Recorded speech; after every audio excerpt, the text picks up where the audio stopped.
सभी को good morning. तो चैप्टर तो खत्म ही है वैसे।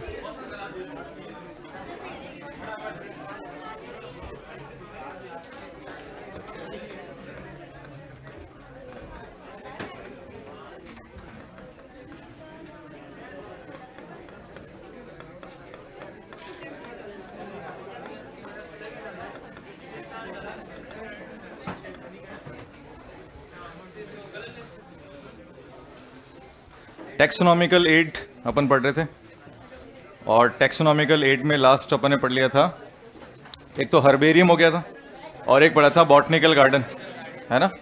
हर्बेरियम क्या होता है? हर्बेरियम एक शीट है और उस शीट पे क्या है? Dried, pressed and preserved plant parts है, ठीक है। एनिमल पार्ट्स नहीं है, प्लांट पार्ट्स है। तो हर्ब्स से रिलेटेड है हर्बेरियम।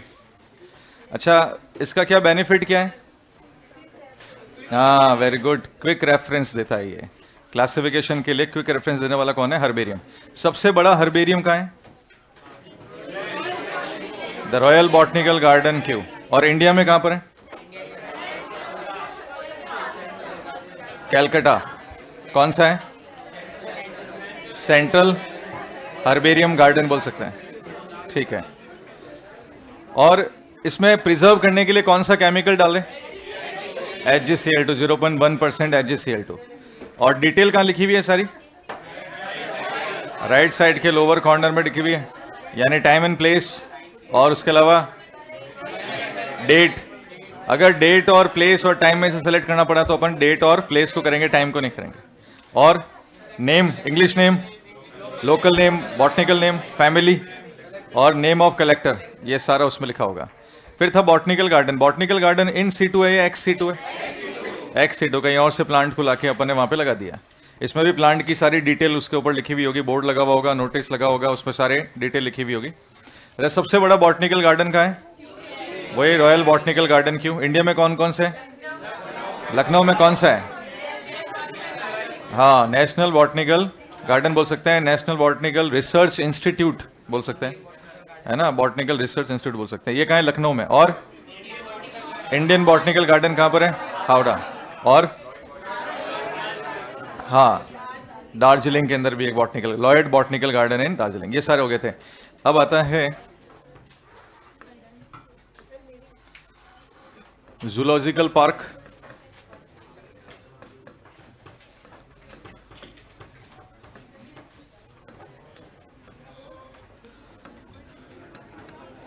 ये जो जूलॉजिकल पार्क है, ये क्या है? Reserve place of animal,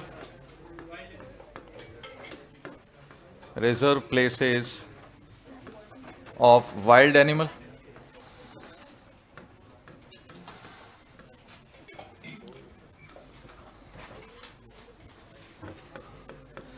for study of food habit and behaviour.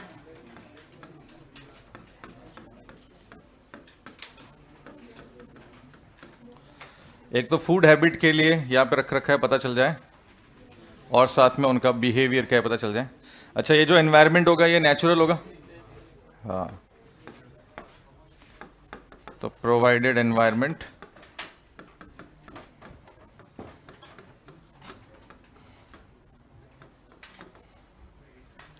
Natural बोल सकते हैं और सूटेबल बोल सकते हैं। सूटेबल एनवायरनमेंट दे दिया, नेचुरल एनवायरनमेंट दे दिया, और वहां पे इनको रख रखा है।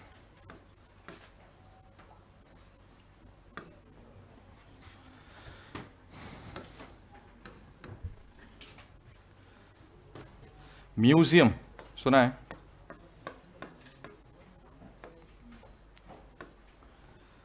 Reserve place of the wild animal, बिल्कुल सिंपल सी बात है। स्टडी किसकी करनी है हमको? यहाँ पे फूड हैबिट और उनके बिहेवियर की स्टडी करनी है, और साथ में क्या करना है? उनको नेचुरल और सूटेबल एनवायरनमेंट देना है।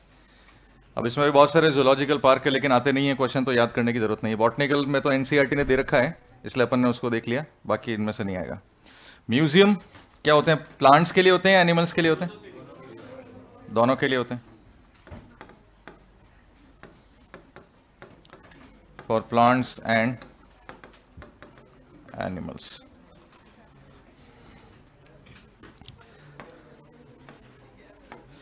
इसमें हम मिल सकते हैं dead specimens,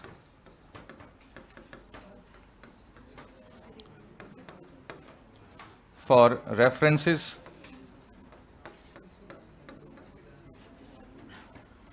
and for detail study.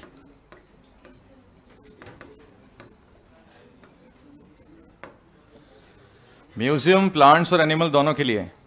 ज़्यादातर बच्चे सोच लेते हैं सिर्फ एनिमल के लिए, ये प्लांट्स के लिए भी है और एनिमल्स के लिए भी है। ये कैसे स्पेसिमेंट्स हैं? डेड स्पेसिमेंट्स हैं। प्लांट भी डेड है इसके अंदर, एनिमल भी डेड है। किसके लिए हमने रख रखा है इनको? रेफरेंसेस के लिए रख रखा है या फिर डिटेल स्टडी के लिए रख रखा है?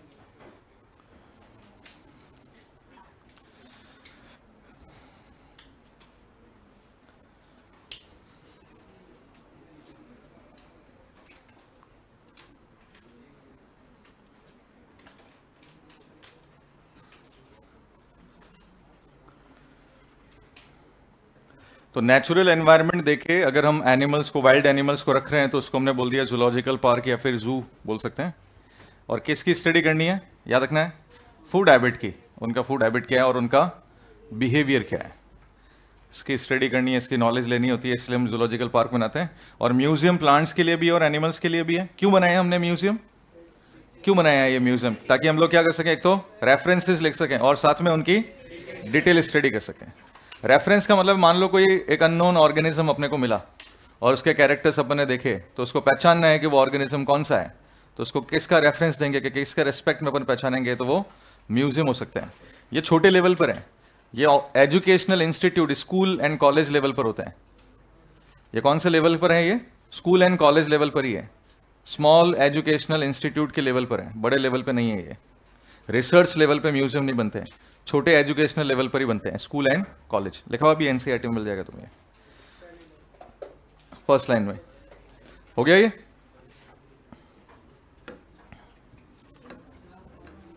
लिखना है?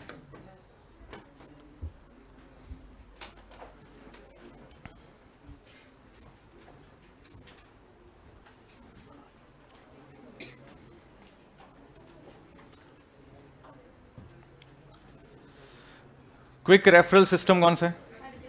हर्बेरियम। तो क्विक रेफरल आता है तो हर्बेरियम आएगा।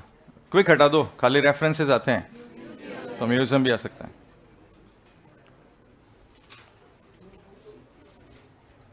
दोनों मतलब रेफरेंस के लिए तो फिर दोनों ही करेंगे ना अपन। रेफरेंस तो सब दे रहा है, क्विक रेफरेंस कौन दे रहा है? हर्बेरियम दे रहा है। अच्छा, इसके अलावा म्यूजियम के अंदर और क्या रखा हुआ है? जैसे अपन ने बोला कि ये है, तो किसके अंदर सेटअप होता है? Setup at educational institute,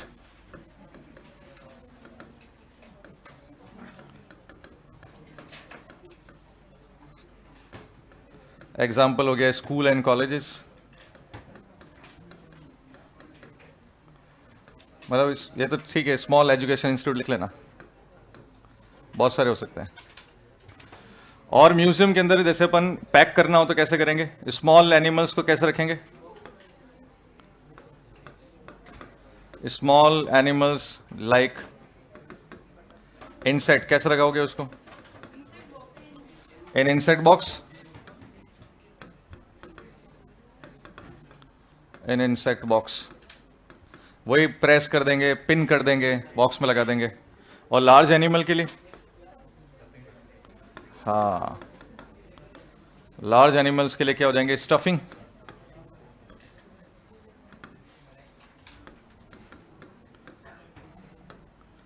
stuffing with chemicals. अच्छा, ये केमिकल्स क्या होते हैं? फॉर्मेलिन या फॉर्मेल्डिहाइड बोल सकते हैं।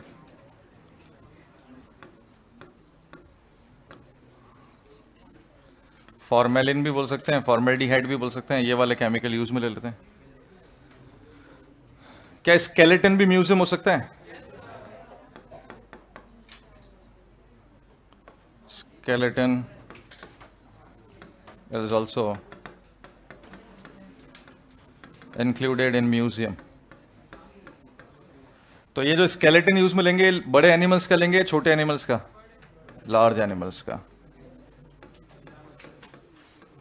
जैसे डायनासोर्स के स्केलेटन भी है तो वो भी अपने आप में म्यूजियम है।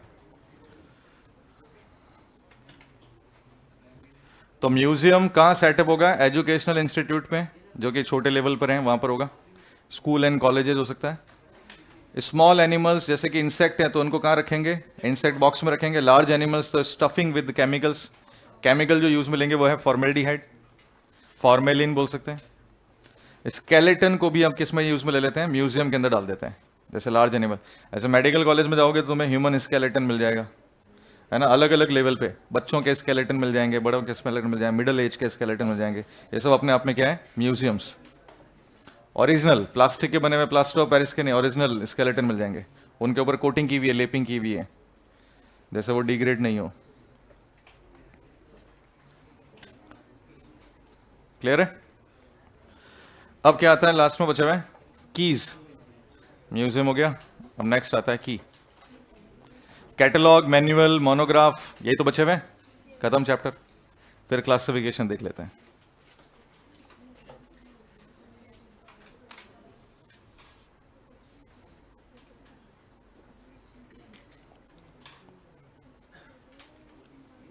हो गया?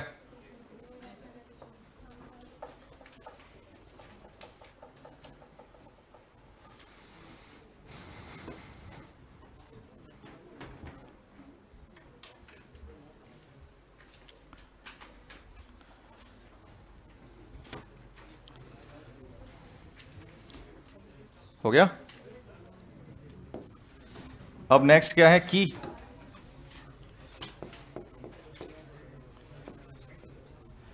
की से रिलेटेड क्या क्या क्वेश्चंस आ सकते हैं?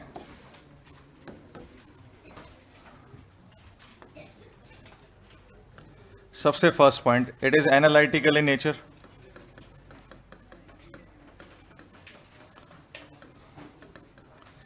एनालिटिकल इन नेचर, एक ये पॉइंट।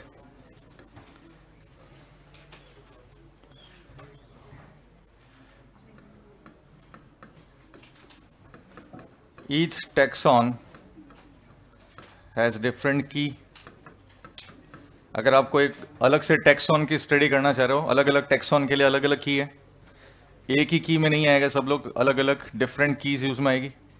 मान लो स्पीशी की स्टडी करनी है तो उसके लिए की अलग है, जीनस के लिए अलग है, फैमिली के लिए अलग है, हर एक के लिए, हर टैक्सोनॉमिकल कैटेगरी के लिए की अलग है।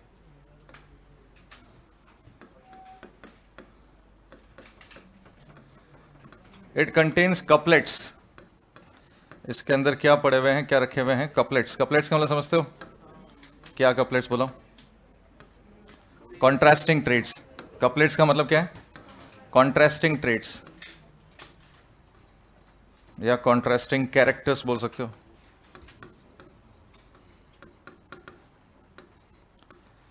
तो तुमको चॉइस दे रहा है वो, या ये तो या फिर ये, मतलब इसके अंदर जो भी कैरेक्टर लिखे हुए हैं वो किस फॉर्म में? कपलेट्स के फॉर्म में, कॉन्ट्रास्टिंग कैरेक्टर्स के फॉर्म में। तो अगर आपको सेलेक्ट करना हो, या तो ये करना है या फिर ये करना है, दोनों में से एक चॉइस दे रहा है तुम्हें वो। और each statement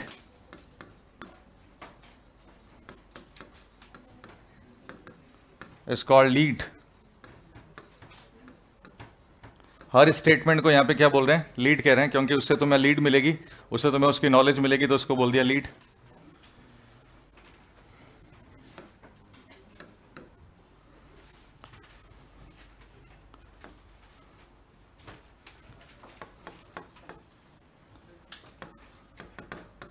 K gives idea about identification.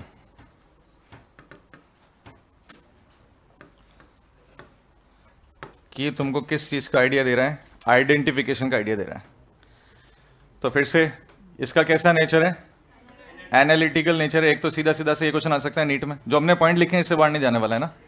तो सबसे पहला पॉइंट कि it is analytical in nature. दूसरा, हर टैक्सॉन के लिए डिफरेंट की है। अगर आपको स्पीशी का पता लगाना है तो अलग की है, फैमिली के लिए अलग है, ऑर्डर के लिए अलग है, क्लास के लिए अलग है। इसका मतलब ये नहीं है कि एक ही की सारी नॉलेज दे देगी, हर की अलग अलग बारे में बात बताएगी। इसमें जो भी कैरेक्टर्स लिखे हुए होंगे उनको अपन क्या बोलेंगे? कपलेट्स कहेंगे। कपलेट्स क्या है? एक्चुअली कॉन्ट्रास्टिंग कैरेक्टर्स है। तुम्हें ऑप्शन देंगे, वो ये वाला कैरेक्टर है या ये वाला कैरेक्टर है, फिर दोनों में से एक सेलेक्ट करेंगे। जो सेलेक्ट करेगा वो तुम्हें क्या देने वाला है? लीड देने वाला है। तो each statement is called lead. Her statement को हमने यहां पर क्या बोल दिया, लीड बोल दिया। अच्छा, की से तुम्हें आइडिया क्या मिलेगा, आइडेंटिफिकेशन। आप उस ऑर्गेनिज्म को क्या कर सकते हो, आइडेंटिफाई कर सकते हो, क्या ये इसका आइडेंटिफिकेशन है, ये स्पीशी है, ये इसका जीनस है, ये उसका फैमिली है, क्योंकि वो एक ही चीज तो बता रहे हैं, वो सारा तो नहीं बता रहा, वो तो कोई एक टैक्सॉन की नॉलेज दे रहा है। एक टैक्सॉन की नॉलेज से आइडेंटिफिकेशन होता है, क्लासिफिकेशन नहीं होता। Classification is not a single step process, classification is not a single step process. ये एक सिंगल स्टेप का काम नहीं है। इसमें तुम्हें species, genus, family, order, class सब पता लगाना है, यानी पूरी हायरार्की पता लगानी है। तो इसका मतलब अगर पूरी हायरार्की की नॉलेज होती है तो हम बोलते हैं क्लासिफिकेशन, किसी एक टैक्सॉन की नॉलेज होती है तो अपन क्या बोलते हैं, आइडेंटिफिकेशन। ये हमको आइडेंटिफिकेशन दे रहा है। आगे बात समझ में? हाँ, एनालिटिक का मतलब है तुम एनालिसिस कर रहे हो कि एक्चुअली जो अपने को मिलने वाला ऑर्गेनिज्म है, जो मिला है वो कैसा है। हम सिर्फ क्या करते हैं, एनालाइज कर रहे हैं कि ये वाला है या ये वाला है। एक होता है ना कि परफेक्ट नॉलेज देना, ये परफेक्ट नॉलेज नहीं दे रहा है, ये सिर्फ अपन एनालिसिस बेसिस पर है। तुम उनके कैरेक्टर कौन से देख रहे हो और तुम उनको कैसे मैच कर पा रहे हो, उस पर बेस्ड है ये। ठीक है, अब क्या बचा है, लास्ट की हो गया। अब है फ्लोरा। सुना है तुम लोगों ने फ्लोरा? बता दो क्या होता है, क्या है ये फ्लोरा? प्लांट डाइवर्सिटी है फ्लोरा। किसी एक प्लेस पे कैसे प्लांट्स मिलते हैं उसकी नॉलेज देता है, यानी habitat and distribution of the plant. It gives idea about habitat and distribution of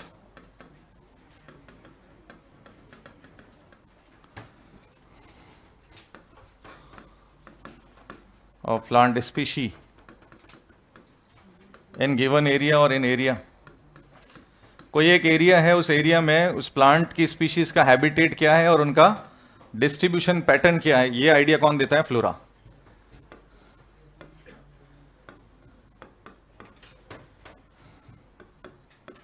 It can give a index of plant species। ये प्लांट स्पीशी का क्या दे सकता है, तुम्हें इंडेक्स प्रोवाइड कर सकता है। कौन कौन सी स्पीशी है, उनका क्या हैबिटेट है, उनका क्या डिस्ट्रीब्यूशन पैटर्न है, तो पूरा इंडेक्स हमको कौन दे देगा, ये देगा। फिर से देख लो, कोई एक जगह है और उस एक जगह में कौन कौन सी स्पीशीज है, वो कैसे एनवायरनमेंट में रह रही है और किस तरह से वो डिस्ट्रीब्यूटेड है, क्लस्टर में है, अलग अलग तरह से डिस्ट्रीब्यूशन पैटर्न भी बहुत सारे होते हैं। कोई एक एरिया है मान लो, उस एरिया में कौन कौन सी प्लांट की स्पीशीज है, वो कैसे एनवायरनमेंट में रह रही है और उनका डिस्ट्रीब्यूशन कैसा है, इसकी पूरी नॉलेज कौन देगा, फ्लोरा। इसका मतलब फ्लोरा हमको क्या दे रहा है, प्लांट कैसे हैं, कौन कौन से हैं, कैसे रह रहे हैं, क्या डिस्ट्रीब्यूशन है, उसका पूरा इंडेक्स दे रहा है। तो तुम्हें इंडेक्स वाला पॉइंट अगर आ जाता है तो सीधा क्या लगाना है, फ्लोरा। और अगर प्लांट की जगह एनिमल आ जाए तो तुमको कर देना है फौना।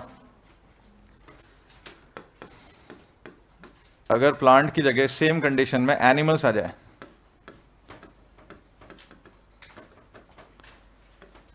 तो उसको कर देंगे फौना।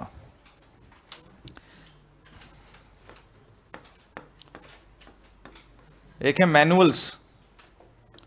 क्या होते हैं मैनुअल्स? वेरी गुड, बिल्कुल सही है, in a particular area.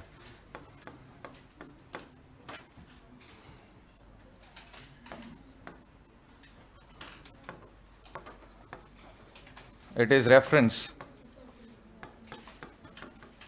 of identification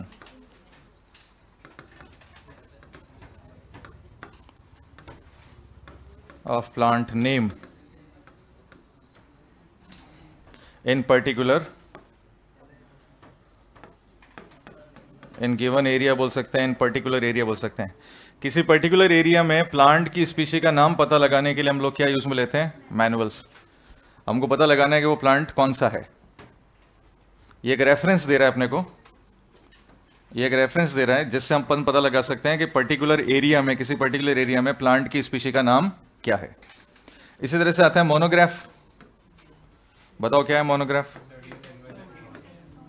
हाँ, complete detail knowledge of a taxon.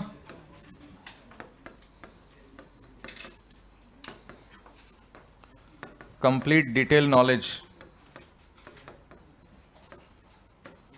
Of a taxon. अगर एक टैक्सॉन की पूरी डिटेल में नॉलेज लेनी है तो वो कौन हो जाएगा? मोनोग्राफ। और कैटलॉग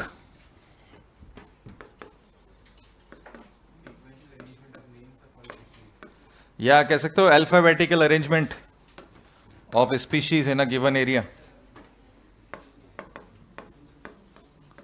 अल्फाबेटिकल तो सीक्वेंस हो गया ना ये, अरेंजमेंट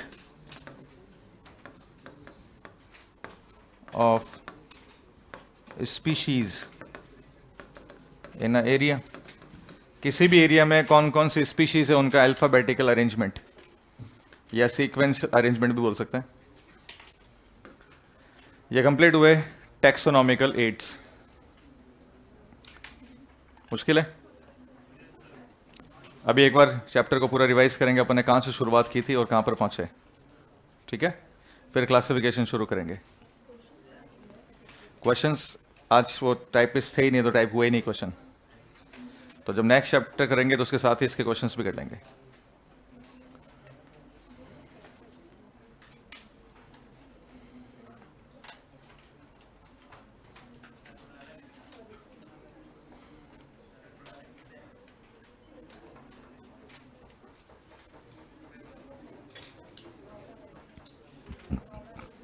हो गया?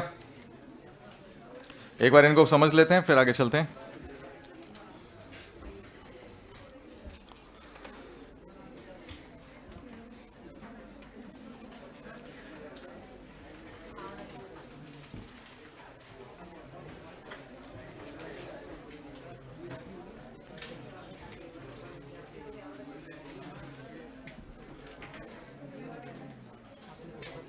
बता दो, फिर से बता दो एक बार, कौन कौन से हैं टैक्सोनॉमिकल एड? अर्बेरियम से लेके कैटलॉग तक सारे आ गए, ठीक है? अर्बेरियम की हमने बात कर ली थी, बॉटनिकल गार्डन की। वापस आते हैं जूलॉजिकल पार्क पे। क्या होते हैं जूलॉजिकल पार्क? ऐसा प्लेस होता है जहां पे वाइल्ड एनिमल को रखते हैं। क्यों रखते हैं? मजा करने के लिए, ताकि उनकी फूड हैबिट और उनका बिहेवियर पता लग जाए, उनका फूड हैबिट पता चल जाए और उनका बिहेवियर पता चल जाए। और अच्छा, वहां का एनवायरनमेंट कैसा होना चाहिए? नेचुरल एनवायरनमेंट, यानी प्रिजर्व होना चाहिए, रिजर्व होना चाहिए। ऐसा नहीं हो कि वहां पर भी शिकार शुरू हो जाए, हंटिंग हो जाए, तो कंप्लीटली प्रिजर्व होना चाहिए और रिजर्व होना चाहिए, ठीक है? नेचुरल एनवायरनमेंट होना चाहिए, तो उसको बोलेंगे जूलॉजिकल पार्क। उसके बाद में आता है म्यूजियम। क्या होते हैं museum? Only for animal, plants and animals, दोनों के लिए होते हैं। म्यूजियम क्यों बनाया हमने? डिटेल स्टडी के लिए और फॉर रेफरेंसेस, रेफरेंस लेने के लिए और पूरी डिटेल में स्टडी करने के लिए म्यूजियम बनाया, ठीक है? अच्छा, इस म्यूजियम के अंदर ये म्यूजियम कौन सेटअप करता है? Small educational institute, research level पे नहीं है, ये छोटे लेवल पर है, स्कूल एंड कॉलेज लेवल पर इन्होंने सेटअप कर रखा है। अगर ये छोटे एनिमल्स हैं, मान लो इंसेक्ट है, तो कैसे पैक करेंगे? बॉक्स में, पेपर पे लगा देंगे, बोर्ड पे लगा देंगे, पिनअप कर देंगे, डेड होंगे वो भी। और अगर बड़े एनिमल्स है तो स्टफिंग कर देंगे, अंदर पूरा वो केमिकल्स जो है भर देंगे, फॉर्मेलिन भर देंगे, फॉर्मेल्डिहाइड भर देंगे और प्रिजर्व कर लेंगे। और स्केलेटन भी है तो वो भी अपने आप में म्यूजियम है।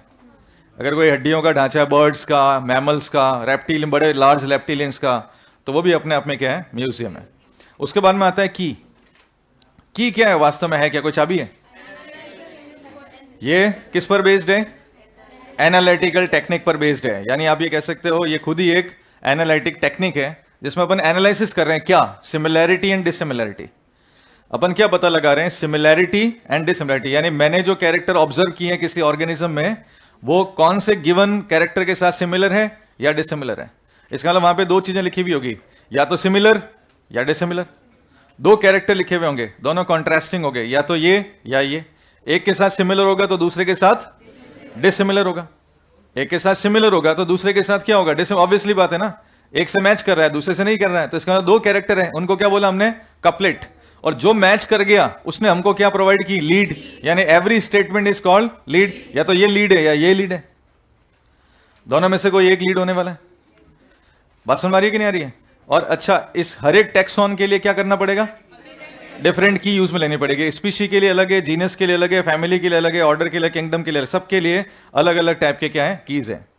याद है? ठीक है, confirm. What is couplet? Contrasting characters. Contrasting, ये कॉन्ट्रास्टिंग क्या है बताओ, वास्तव में कॉन्ट्रास्टिंग क्या है? दो पेयर ऑफ कैरेक्टर है, या तो सिमिलर या डिसिमिलर। कोई एक सिमिलर, दूसरा वाला अपने आप क्या हो गया। तो इसलिए अपन ये भी कह सकते हैं कि is based on similarity and dissimilarity of characters, वो भी अपन बोल सकते हैं, क्योंकि जो कपलेट है वो अपने आप में यही है। हर स्टेटमेंट को हमने क्या बोला है? लीड्स, क्योंकि उसी से अपने को लीड मिली है, उसी से अपने को आइडेंटिफिकेशन करने का मौका मिला है, और ये है क्या? आइडेंटिफिकेशन करने की टेक्नोलॉजी है। फिर कौन आया?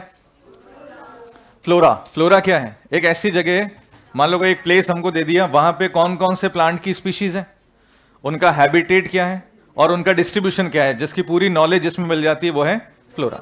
एक पर्टिकुलर जगह पे कौन कौन सी स्पीशीज हैं, उनका हैबिटेट क्या है, उनका डिस्ट्रीब्यूशन क्या है। इसका मतलब फ्लोरा हमको क्या दे रहा है? एक इंडेक्स, कि ये प्लांट की स्पीशीज है, उसको खोल खोल के देखो, उसमें पता चल जाएगा ये उनका हैबिटेट है और ये उनका डिस्ट्रीब्यूशन है। उसके बाद में कौन आते हैं? फौना। फौना यानी प्लांट के लिए फ्लोरा है, तो एनिमल के लिए क्या हो जाएगा? फौना हो जाएगा। मैनुअल्स क्या है? It is reference of identification of plant name in the given area. उस एक पर्टिकुलर एरिया में कौन सा प्लांट है, ये इस प्लांट का नाम क्या पता लगाना हो, तो इसके लिए क्या यूज में लेते हैं? मैनुअल्स। प्लांट का नाम पता लगाना है, ये ध्यान रखना, प्लांट का नाम पता लगाना है, प्लांट कौन सा वाला है। फिर monograph, complete detail knowledge of a taxon. एक टैक्सॉन की पूरी नॉलेज किसी स्पीशीज की अगर लेनी हो तो क्या यूज में लेंगे? मोनो। देखो मोनो, मोनो यानी सिंगल, तो अ टैक्सॉन, सिंगल टैक्सॉन की पूरी नॉलेज कौन दे रहा है? मोनोग्राफ। कई बच्चों को मोनोग्राफ में और मैनुअल्स में ना कंफ्यूजन हो जाता है, तो तुम्हें ध्यान रखना है, एक टैक्सॉन तो मोनो, एक टैक्सॉन तो मोनो, तो इसका मतलब दूसरा वाला अपने आप ही क्या हो जाएगा? मैनुअल्स हो जाएगा। और फिर कैटलॉग, कैटलॉग के अंदर क्या है? अल्फाबेटिकल, ए से कौन से प्लांट है, बी से कौन से प्लांट है, सी से कौन से प्लांट है, तो अगर अल्फाबेटिकली अगर प्लांट की स्पीशी को अरेंज किया हुआ है तो उसको अपन क्या बोलेंगे? कैटलॉग। पर्टिकुलर एरिया, जो भी अपन फ्लोरा के बाद में जो भी है वो सब एरिया के लिए।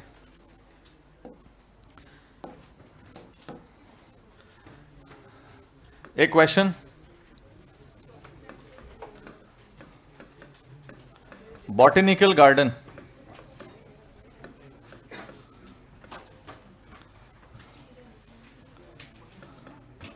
is important for study of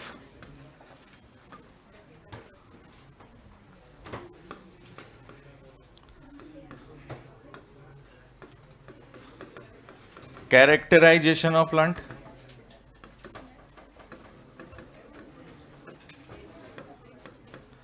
identification of plant,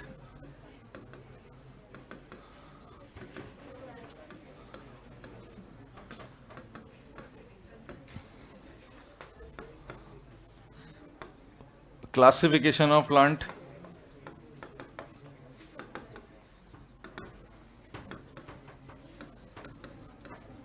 and D all of above.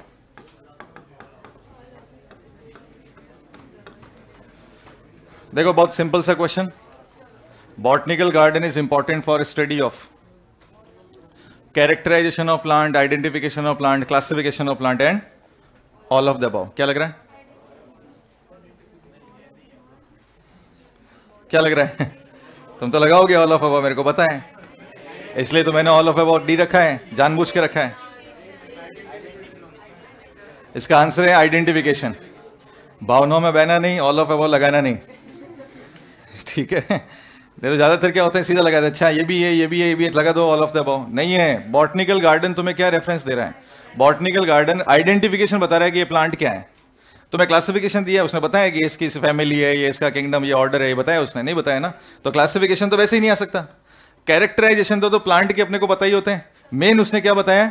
Identity, ये प्लांट कौन सा है, एंजियोस्पर्म है, जिम्नोस्पर्म है, ब्रायोफाइटा है, टेडोफाइटा है, उसके बारे में नॉलेज दे रहा है। और आइडेंटिफिकेशन के बाद ही नॉमेनक्लेचर पॉसिबल है, आइडेंटिफिकेशन के बाद ही नॉमेनक्लेचर। इसलिए बॉटनिकल गार्डन में पास में एक बोर्ड लगा होता है, बोर्ड पे प्लांट का बॉटनिकल नेम लिखा होता है, तो बॉटनिकल नेम लिखा हुआ है यानी नॉमेनक्लेचर तो दिया हुआ ही है, तो वो तो अपन लिखेंगे नहीं यहाँ पे।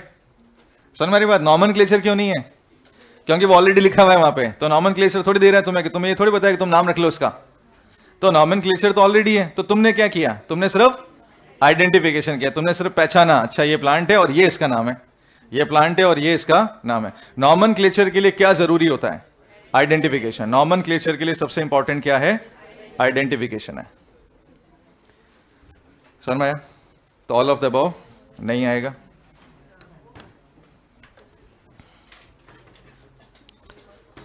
एक क्वेश्चन और देखते हैं। बिल्कुल सही है, मोस्टली। हाँ, बॉटनिकल गार्डन की जगह अगर हर्बेरियम होता तो herbarium all of the above, क्योंकि वो हर्बेरियम को हमने सेटअप भी किससे किया हुआ है? क्लासिफिकेशन। कौन सा वाला क्लासिफिकेशन? Bentham and Hooker. यानी वो अपने आपको ये भी बता रहा है कि क्लासिफिकेशन कौन सा है, वो आइडेंटिफिकेशन भी है। ऑलमोस्ट ऑल, यानी आइडेंटिफिकेशन सारे टेक्सोनॉमिकल एड आइडेंटिफिकेशन तो देते ही है, क्लासिफिकेशन बहुत कम, जैसे कि हर्बेरियम ही देता है। नेक्स्ट क्वेश्चन ये है,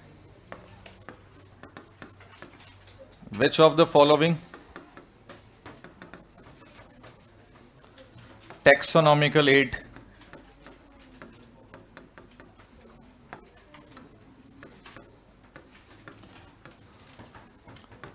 is reference system?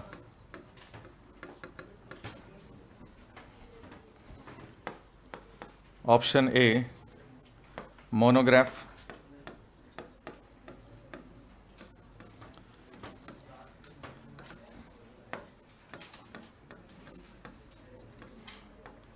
मैनुअल्स, ये इसकी जगह डाल दो, museum,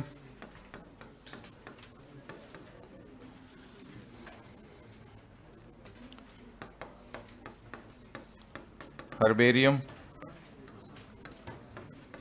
A and B both.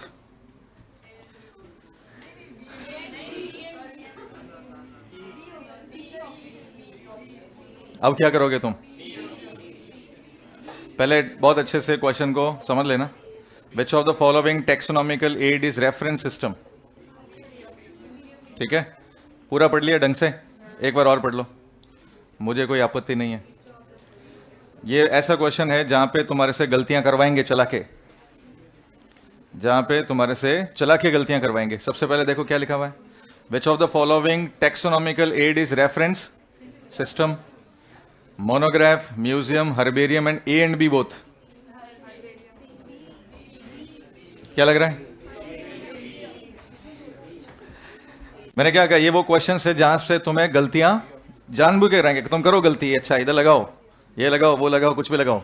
सबसे पहला क्वेश्चन, सबसे इंपॉर्टेंट, ऐसी चीजों में जब आपको ऑप्शन सामने कंफ्यूजिंग हो तो तुम्हारे लिए सबसे इंपॉर्टेंट चीज क्या है? क्वेश्चन। क्वेश्चन इंपॉर्टेंट क्यों है? देखो, विच ऑफ टेक्सोनॉमिकल एड, ये तो बात ठीक है, साथ में क्या लिखा हुआ है? रेफरेंस। लेकिन रेफरेंस के बाद में क्या लिखा हुआ है? सिस्टम। कौन एक सिस्टम है? Museum is not a system, monograph is not a system, herbarium is a system. Herbarium एक पूरा सिस्टम है, क्योंकि हर्बेरियम में अरेंजमेंट है, क्लासिफिकेशन है, सब कुछ है। तो रेफरेंस सिस्टम कौन हो गया? हर्बेरियम हो गया। खाली रेफरेंस होता तो कंफ्यूजिंग होता। लास्ट में क्या दिया है? Reference system. सिस्टम देते ही कौन आ जाएगा? हर्बेरियम। अब ये चाहे क्विक रेफरेंस हो या रेफरेंस सिस्टम हो, दोनों केस में आंसर क्या आना है? हर्बेरियम।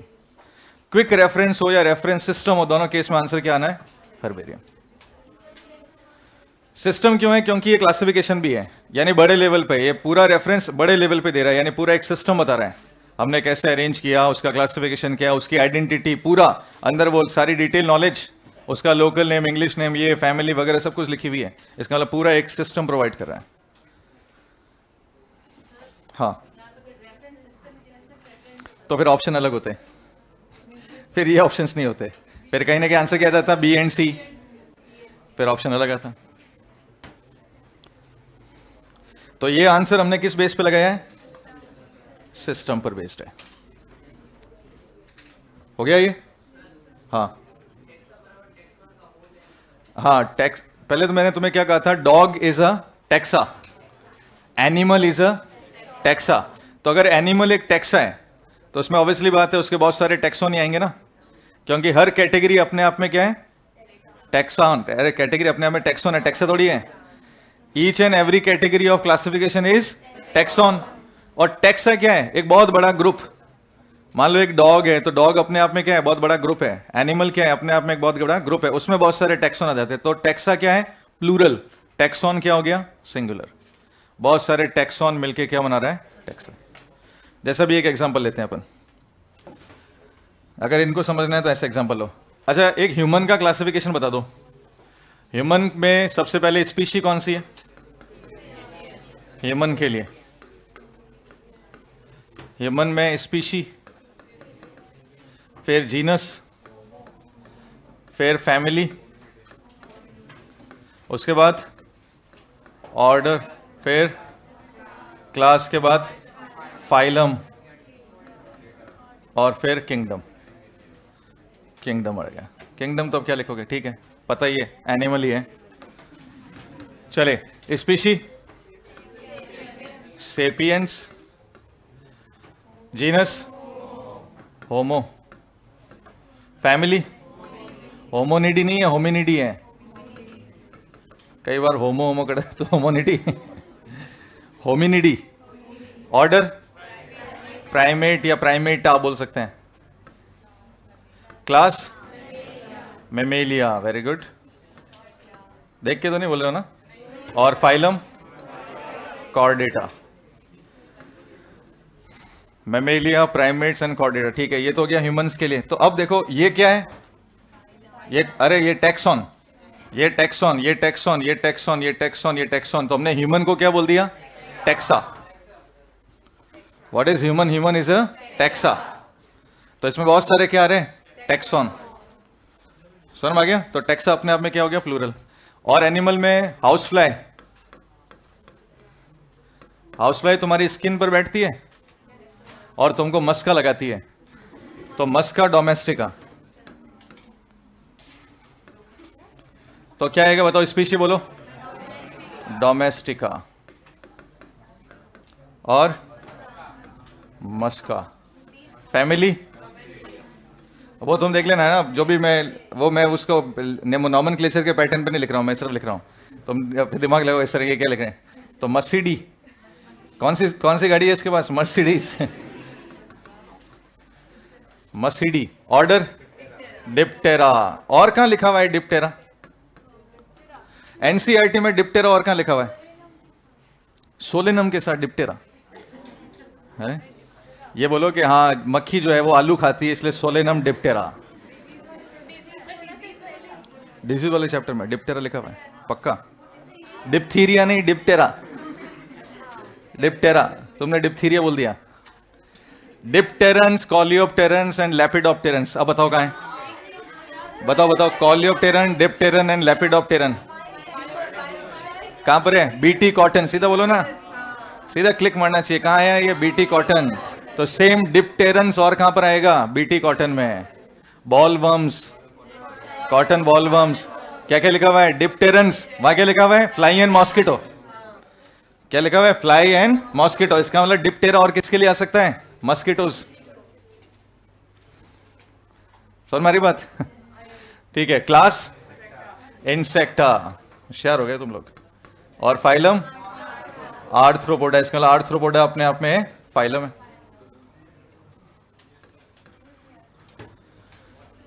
तुम्हें बात समझ में नहीं है, मैंने डिप्टेरा कहां याद दिलवाया तुम्हें, आ गया पक्का। अब जिनको नहीं पता है तो वो याद रखेंगे, बायोटेक्नोलॉजी में आता है बीटी कॉटन, बेसिलस थुरेंजियंसिस वाला कॉटन आता है। उसमें लिखा हुआ है कि कॉटन बॉल वर्म्स होते हैं, उसमें डिप्टेरन, लेपिडोप्टेरन एंड कॉलियोप्टेरन। जैसे कॉलियोप्टेरन में बीटल्स आते हैं, है ना, और लेपिडोप्टेरन में कौन आते हैं, आर्मी वर्म्स आते हैं, और डिप्टेरन में मस्कीटो एंड फ्लाई आते हैं। तो इसका मतलब ये जो डिप्टेरा वर्ड है ये अपने आप में क्या बता रखा है, ऑर्डर। तो वहां से मैं यहां क्वेश्चन बनाऊं ना तो मैं अच्छे लेवल का क्वेश्चन जनरेट कर सकता हूं कि कॉटन बॉलवर्म्स डिप्टेरन क्लास से बिलोंग करते हैं। कॉटन बॉलवर्म डिप्टेरन क्लास से बिलोंग करते हैं। तुम डिप्टेरन याद रखोगे बट तुम्हें यह नहीं पता होगा कि वो क्लास नहीं ऑर्डर है। तो मैं दो चैप्टर को मर्ज करके एक क्वेश्चन बना सकता हूं। समझ में नहीं आई बात? यानी मैं सारा तुम्हारा भरोसा जीत लूंगा, देखो बीटी कॉटन है, कॉटन को ये बॉल बम करते हैं और उसके बाद में डिप्टेरन इन्फेक्शन करते हैं, उसमें हाउस एंड मॉस्किटो आते हैं और वो डिप्टेरा क्लास से बिलोंग करते हैं। तो सब कुछ सही। तुम क्या सोचोगे, छोड़ो ना, क्लास ही होगी, ठोक दो। लेकिन लास्ट में जाते हुए वो गड़बड़ कर देते हैं, तो आंसर क्या आएगा उसका, ऑर्डर आएगा। समझे? ठीक है। अब प्लांट्स के बारे में भी दिया हुआ है। प्लांट में फाइलम की जगह क्या है उसमें लेना है, डिवीजन। अच्छा, कौन कौन से प्लांट है? मैंगो, मैंगो के लिए बता दो। Mangifera, indica. तो यहां क्या आने वाला है, इंडिका, इंडिका काड़ी। और ये मैंजीफेरा, हाँ, फैमिली क्या है? एनाकार्डियेसी।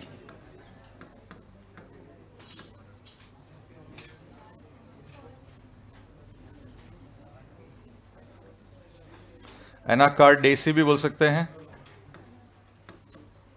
या एनाकार्डियेसी भी कह सकते हैं। Order Sapindales, very good. और क्लास, हाँ डाइकॉट, वेरी गुड। और डिवीजन एंजियोस्पर्म्स। अब ये वो क्वेश्चन है जो सीधे सीधे आ सकते हैं, तुम्हारे पास में याद रखने के अलावा कोई दूसरा रास्ता नहीं है। वीट एस्टिवम है और ट्रिटिकम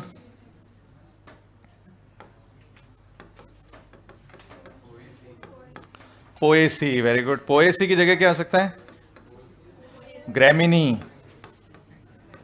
अरे मैं पोएसी की जगह बोल रहा हूं, मैं तुम लोग ग्रैमिनी, ग्रैमिनी या फिर पोएसी, ठीक है। और ऑर्डर पोएल्स।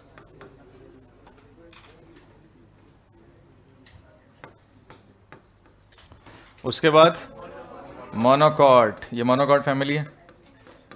और उसके बाद सेम एंजियोस्पर्म। पोटैटोस ट्यूबरसम और सोलेनम। और फैमिली सोलेनेसी। हाँ, ऑर्डर पॉलीमोनियल्स। ये कहां दिया हुआ है? क्लासिफिकेशन के अंदर ही दे रखा है, अपन ने उसको क्लासिफिक। और क्लास डाइकॉट। और फिर ये क्या है? एंजियोस्पर्म।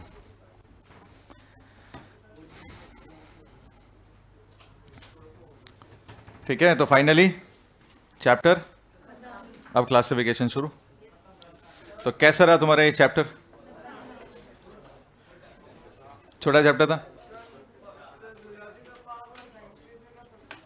देखिए, सेंचुरीज, जूलॉजिकल पार्क और सफारी पार्क है ना, नेशनल पार्क, बहुत सारे होते हैं। इसमें कुछ होता है इन सीटू कंजर्वेशन और कुछ होता है एक्स सीटू कंजर्वेशन।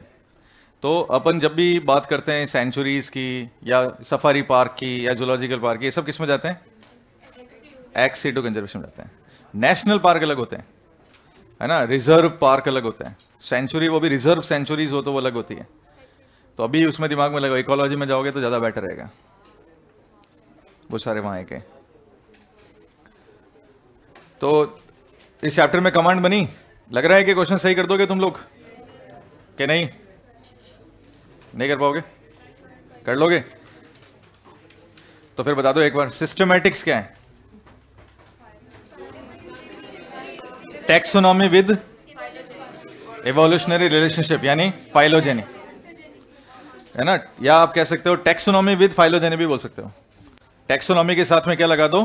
फाइलोजेनी लगा दो। टैक्सोनॉमी लगा दो, फाइलोजेनी लगा दो, इकोलॉजिकल रिलेशनशिप भी लगा दो, और भी बहुत सारी चीजें ऐड कर दो, फिर क्या बन जाएगा? वो मॉडर्न टैक्सोनॉमी बन जाएगा। बिल्कुल सही, वो क्या बन जाएगा? Modern taxonomy, right. सिस्टमैटिक्स किसने बताया था? कैरल। कौन सी बुक में लिखा था? सिस्टेमा नेचुरे, सिस्टेमा नेचुरे, उस बुक में लिखा था, है ना। और मॉडर्न टैक्सोनॉमी हक्सले। और खाली टैक्सोनॉमी एपी कैंडोले। ये ग्रीक वर्ड है या लैटिन टर्म है? ये ग्रीक है। टैक्सोनॉमी एक ग्रीक टर्म है, सिस्टमैटिक्स एक लैटिन टर्म है। The father of taxonomy Carolus Linnaeus. अरे इतने तो याद रखना है, बाकी तो देखो। एक्सेप्शनल जो कैरेक्टर है लिविंग ऑर्गेनिज्म का, वो कौन है? मेटाबॉलिज्म है। लिविंग ऑर्गेनिज्म के आइडेंटिफिकेशन फीचर्स क्या हो सकते हैं? फीचर क्या है? फीचर्स क्या? हाँ, सारे आ गए तो मान लो सारे आ गए। लेकिन अगर मान लो कि अनएक्सेप्शनल फीचर या डिफाइनिंग कैरेक्टरिस्टिक कौन हो गया? Metabolism and consciousness. और अनएक्सेप्शनल कौन आ गया? तो मेटाबॉलिज्म आ गया। अगर टेस्ट ट्यूब के अंदर कोई मेटाबॉलिज्म चल रहा है तो बताओ वो लिविंग है या नॉन लिविंग है? वो ना लिविंग है ना non living, but living reactions है।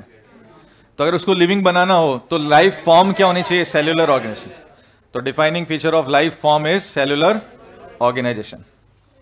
अब तो इजी है, मेरे को नहीं लगता कि इसमें अब कोई गलतियां तुम कर सकोगे। ठीक है, आपके सर बहुत ही ओवर कॉन्फिडेंट क्यों हो रहा हमारे लिए? नहीं कि गलतियां तो हम लोग करेंगे, करोगे? ठीक है, ये हटा दूं। फाइलोजेनी का मतलब होता है अगर अपन किसी भी ऑर्गेनिज्म के बीच में रिलेशनशिप निकालते हैं कि कौन किससे इवॉल्व हुआ है, तो उसको बोलते हैं फाइलोजेनिक रिलेशनशिप, स्पीशी का रिलेशनशिप। ऑन्टोजेनी का मतलब होता है डेवलपमेंटल हिस्ट्री, उसका डेवलपमेंट कैसे हुआ है एम्ब्रियो से, स्पीशी इवॉल्व कैसे हुई है, रिलेट कैसे हो रही है, लिंक कैसे कर रही है, ऐसे। हो गया?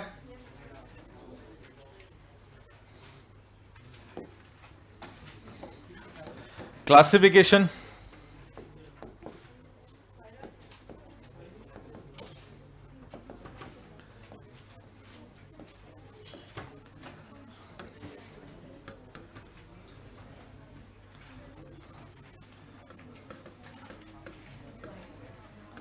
फॉर्मेशन ऑफ, या फिर ग्रुप फॉर्मेशन कह सकते हैं, ग्रुप फॉर्मेशन इन कन्वीनियंट कैटेगरीज,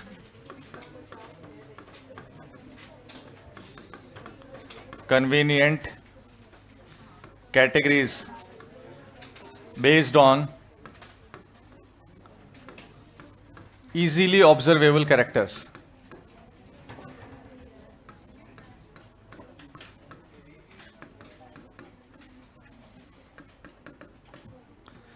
देखो, फॉर्मेशन ऑफ कन्वीनियंट कैटेगरी कह सकते हैं, या group formation in convenient category based on easily observable character. Easily observable, ये जो ऑब्जर्वेशन है ये कौन सी वाली की बात चल रही है? मॉर्फोलॉजी। आप इजीली किसको ऑब्जर्व कर सकते हो? मॉर्फोलॉजी को ऑब्जर्व कर सकते हो। ठीक है, याद रहेगा क्लासिफिकेशन क्या है। क्लासिफिकेशन क्या है? ग्रुप फॉर्मेशन, ग्रुप बनाना है अपने को, किसके अंदर, किस में ग्रुप बनाना है? कन्वीनियंट कैटेगरीज का ग्रुप बनाना है। किस पर बेस्ड होगा वो? इजीली ऑब्जर्वेबल कैरेक्टर्स, इजीली जो ऑब्जर्व कर सकते हैं उन कैरेक्टर के बेस पे अपने को ग्रुप बनाना है। तो सबसे पहला क्लासिफिकेशन एरिस्टोटल ने किया, the first scientific basis of classification.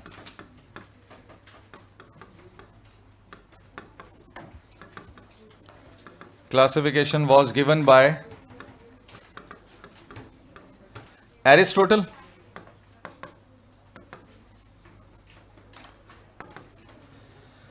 First scientific basis, सबसे पहला साइंटिफिक बेसिस का क्लासिफिकेशन किसने दिया था? एरिस्टोटल ने दे दिया था। और ये एरिस्टोटल ने जो क्लासिफिकेशन दिया वो साइंटिफिक बेस था कि नहीं था? वो साइंटिफिक बेस था। प्लांट्स के लिए भी था और एनिमल के लिए भी था। प्लांट्स के लिए क्या बेस था उसका? फॉर प्लांट्स बेस था मॉर्फोलॉजी। क्या बेस था? मॉर्फोलॉजी। और जो कैटेगरी बनाई इसने वो कौन सी थी? एक थी हर्ब्स, एक था श्रब्स, और तीसरा कौन सा था? ट्री। यानी तुमको पता चल गया होगा कि किस बेस पर है, ये प्लांट की हाइट पर बेस्ड है। Herb, shrub and tree. For animal, animals के लिए बेस क्या रहा? Colour of blood, colour of blood. और ब्लड के कलर पर बेस्ड दो कैटेगरी बनाई, एनाइमा और एनाइमा। एनाइमा में रेड कलर नहीं है,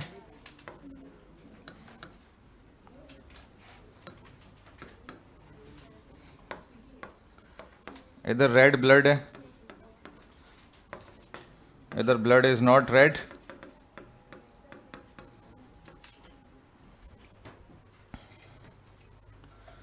यहां से क्वेश्चंस आ सकते हैं, ये भी सब एनसीईआरटी के पॉइंट से ही है। तो सबसे पहला पॉइंट तो तुम्हें ध्यान रखना है, first scientific basis of classification, या फर्स्ट बेसिस ऑफ क्लासिफिकेशन भी आ सकता है। साइंटिफिक नहीं भी आए ना तो भी चल जाएगा। फर्स्ट बेसिस ऑफ क्लासिफिकेशन किसने दिया? एरिस्टोटल ने। और साइंटिफिक आ जाए तो बहुत अच्छा प्रूफ है वो कि पहला साइंटिफिक बेसिस किसने दे दिया है? एरिस्टोटल ने दे दिया है।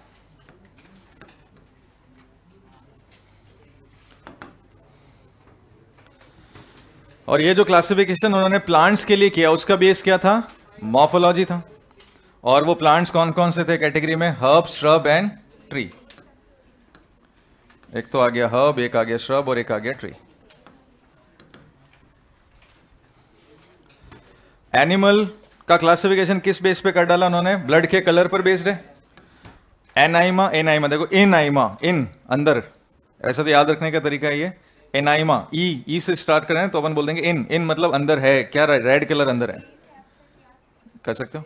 ए से भी एब्सेंट याद कर सकते हो। एनाइमा, एनाइमा, ब्लड का कलर रेड है तो एनाइमा, और नहीं है तो एनाइमा। एनीमिया से भी याद कर सकते हो। गुड, बहुत अच्छे अच्छे ट्रिक्स बना रखे हैं तुम लोगों ने। क्या एनीमिया है तो खून ही नहीं है।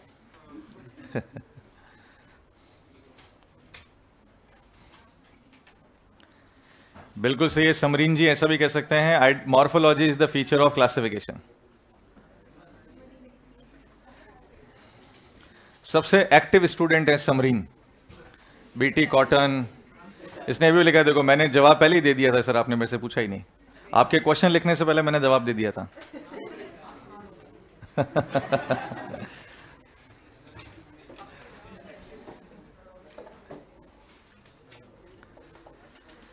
नेक्स्ट थर्सडे एक टेस्ट है तुम्हारा, सेल डिवीजन लिविंग ऑर्गेनिज्म का रेट, वो ऑब्जेक्टिव, एनसीईआरटी बेस्ड। क्लास के बाद जितने भी होंगे तुम्हें पता चल जाएगा। नहीं, टेस्ट है ओएमआर शीट पे। क्लास के बाद थर्सडे,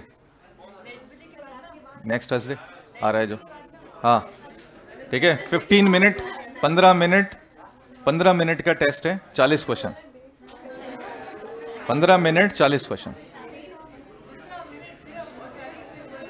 तो तुम क्या चाहते हो? तुमको स्पीड नहीं बढ़ानी है? तुम लोग को स्पीड नहीं बढ़ानी है तो फिर ऐसे ही तो स्पीड बढ़ेगी। ये वापस बताऊं, पीछे वाली स्लाइड, ये वापस बता दो। हाँ ठीक है, 15 मिनट 40 क्वेश्चन, तीनों चैप्टर, सेल डिवीजन और लिविंग वर्ल्ड। फिर से बोलूं? ठीक है। ये जो टेस्ट होगा ये सिर्फ स्पीड बढ़ाने के लिए और एक्यूरेसी के लिए। तुम फटाफट स्पीड में कितनी एक्यूरेसी दिखा सकते हो, तुम्हारे क्वेश्चन पढ़ने की स्पीड कैसी है, फटाफट कैसे तुम ओएमआर सर्कल भरोगे, ये सब कुछ। हाँ 40 क्वेश्चन 15 मिनट, यानी आप ये मानो कि आधे मिनट का एक क्वेश्चन है ऑलमोस्ट। ओएमआर गलत भर दो और क्या होगा? यही तरीका है। नीट में जैसा क्वेश्चन पेपर आता है वैसा आएगा। हाँ वैसे ही आप ये मान के चलो मैं एनसीईआरटी दूंगा प्योर, ठीक है। फिर धीरे धीरे नहीं, उसके बाद जो टेस्ट होगा वो फिल इन द ब्लैंक का होगा। फिल इन द ब्लैंक का मतलब ये है कि एनसीईआरटी के जो मेन पैराग्राफ हैं तीनों चैप्टर्स में से, उसमें से वर्ड मिसिंग होंगे, वो तुम्हें फिल करने होंगे। नहीं, लाइन दी भी होगी, उसमें वर्ड कौन सा वो मिसिंग होगा। ऑप्शन कुछ नहीं है। मैं उसमें ऑप्शन थोड़ी दूंगा। अब तुम क्या सोचते हो, अच्छा उसमें कौन सा सेट होता है, तुम सेट कर लोगे? अरे वही तो चीज है कि वो मेन की वर्ड वहां पे क्या आना चाहिए, ये तो तुम्हें आइडिया देगा एनसीईआरटी का। अरे कुछ तो करना पड़ेगा।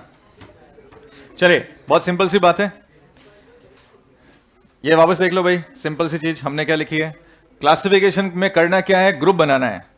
किस चीज का ग्रुप बनाना है? कन्वीनियंट कैटेगरी का ग्रुप बनाना है। उसमें ग्रुप बनाना है, एक कैटेगरी बनानी है अपने को ग्रुप की। एक किस बेसिस पे बनानी है? इजीली ऑब्जर्वेबल कैरेक्टर, जो सबसे आसानी से ऑब्जर्व हो जाते हैं, उन कैरेक्टर को देख के ऑर्गेनिज्म की कैटेगरी बनानी है और उसका ग्रुप बनाना है। सबसे पहला क्लासिफिकेशन किसने दिया? तो प्लांट के लिए भी दिया, और प्लांट्स के लिए जो क्लासिफिकेशन दिया उसका बेस क्या है? मॉर्फोलॉजी में हर्ब्स छोटे होते हैं, श्रब्स बड़े होते हैं, ट्री और बड़े होते हैं। यानी हाइट देख ली उन्होंने कि सारे हर्ब छोटे हैं, फिर श्रब्स हैं और फिर ट्री है। फिर एनिमल का जब ग्रुप बनाया उन्होंने तो क्या नोटिस किया? ब्लड का कलर, जिनका ब्लड का कलर रेड नहीं है उनकी कैटेगरी बना दी, उसको बोल दिया एनाइमा, और जिनके ब्लड का कलर रेड है उनकी कैटेगरी को बोलते हैं एनाइमा। इसके बाद में आया bio kingdom classification.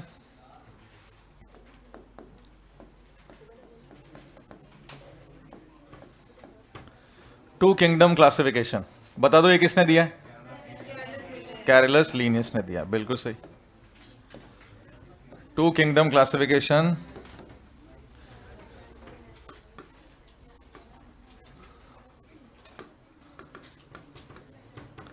Carolus Linnaeus. इसके कौन से दो किंगडम थे? Plantae and Animalia. प्लांटे और दूसरा कौन सा है? एनिमिलिया। इसका जो क्लासिफिकेशन किया, इनका मेन बेस क्या रखा है इन्होंने? इसका जो बेस रखा वो रखा सेल वॉल। ये ध्यान रखना, इसका जो बेस था वो क्या रखा है इन्होंने? Cell wall. जिनमें सेल वॉल है वो सारे कहां पर है? प्लांटे में। जिनमें वॉल नहीं है वो सब कहां है? एनिमल्स में।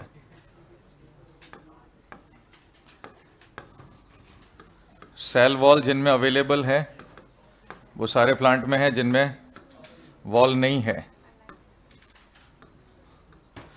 तो इन्होंने क्या किया, किस किस को प्लांटे में रखा? प्लांटे में सबसे पहले रख दिया बैक्टीरिया। इसमें क्या क्या प्लांटे में आ रहा है? बैक्टीरिया,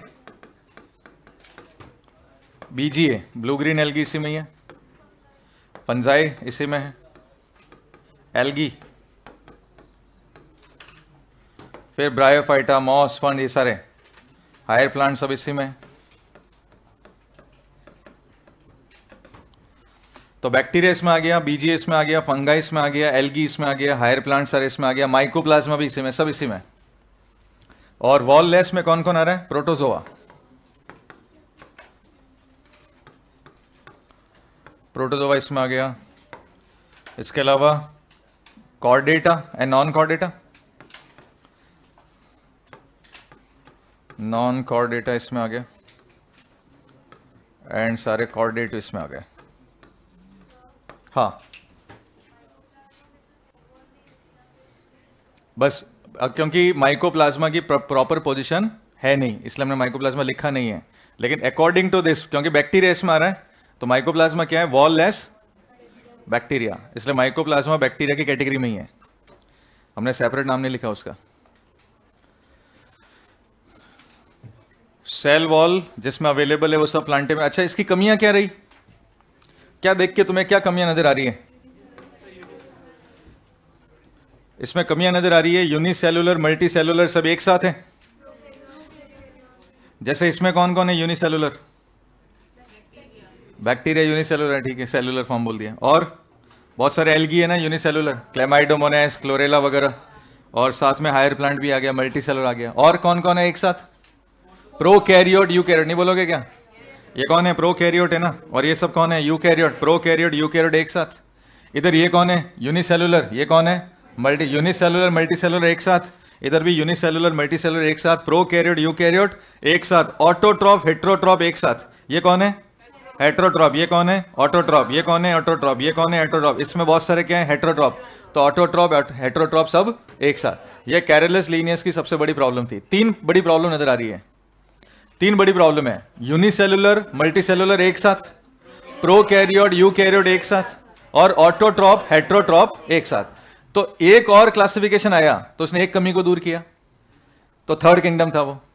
एक और क्लासिफिकेशन आया तो एक और प्रॉब्लम को दूर किया, तो फोर्थ किंगडम था। और पांचवा किंगडम जब आया तो सारी प्रॉब्लम दूर हो गई। इसलिए मोस्ट एक्सेप्टेड कौन सा रहा? RH Whittaker's 5 kingdom classification. तो 5 ही क्यों आया? क्योंकि इसकी कितनी कमियां हैं? 3। तो 3 कमियों को आगे के 3 किंगडम ने जो है सॉल्व कर दिया। कुछ समझ ही नहीं आया? क्लियर है? तो फिर से बता दो, किसने दिया 2 किंगडम क्लासिफिकेशन? कैरेलस लीनियस ने दिया। 2 किंगडम में एक किंगडम कौन सा है? प्लांटे, दूसरा कौन सा? एनिमिलिया। इस क्लासिफिकेशन का बेस क्या है? Presence of cell wall. जिसमें सेल वॉल है वो प्लांटे, जिसमें वॉल नहीं है वो एनिमिलिया। सब प्लांटे में आ रहे हैं, वो सब एनिमिलिया में आ रहे हैं। अब इसकी कमियां देख लेते हैं, हटा दूं ये।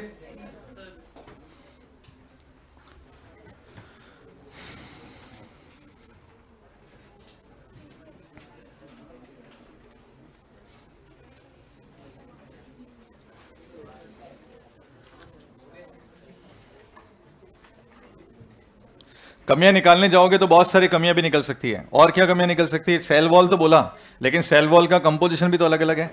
सबकी सेल वॉल सेम थोड़ी है, सेल वॉल के कंपोजिशन भी डिफरेंट है। ये भी सॉल्व किसने किया? RH विटेकर ने किया। RH विटेकर ने फिर अपना बेस भी रखा उसको। ये हटाऊं तो देखो, इसमें प्रॉब्लम बोल सकते हैं, कमियां बोल सकते हैं, डीमेरिट्स बोल सकते हैं, डेफिशिएंसीज बोल सकते हैं, कुछ भी है। तो आप इसको बोल सकते हो problem in this classification.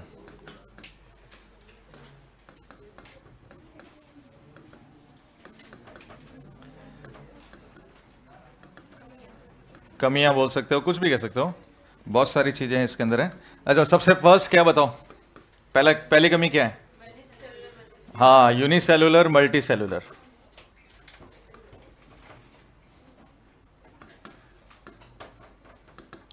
Unicellular multi cellular place together.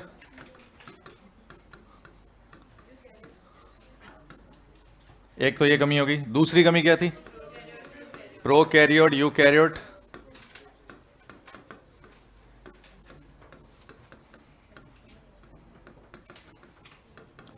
और क्या कमी थी?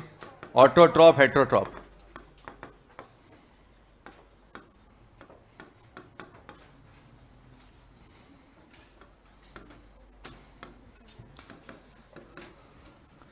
तो यूनिसेलुलर मल्टीसेलुलर एक साथ है, प्रोकैरियोट यूकैरियोट एक साथ है, ऑटोट्रॉप और हेट्रोट्रॉप एक साथ है।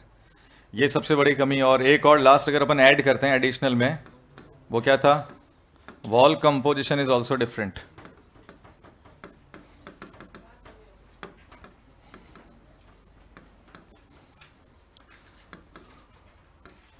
वॉल का जो कंपोजिशन था वो भी अलग अलग था। ठीक है, अब क्या आ रहा है? 3 किंगडम क्लासिफिकेशन।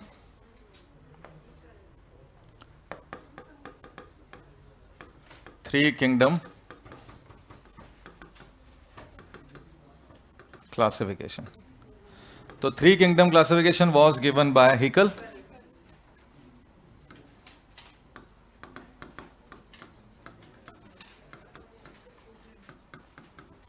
अच्छा, ये जो हिकल का क्लासिफिकेशन था, तो 3rd किंगडम था कौन सा? Very good. 3rd kingdom was protista.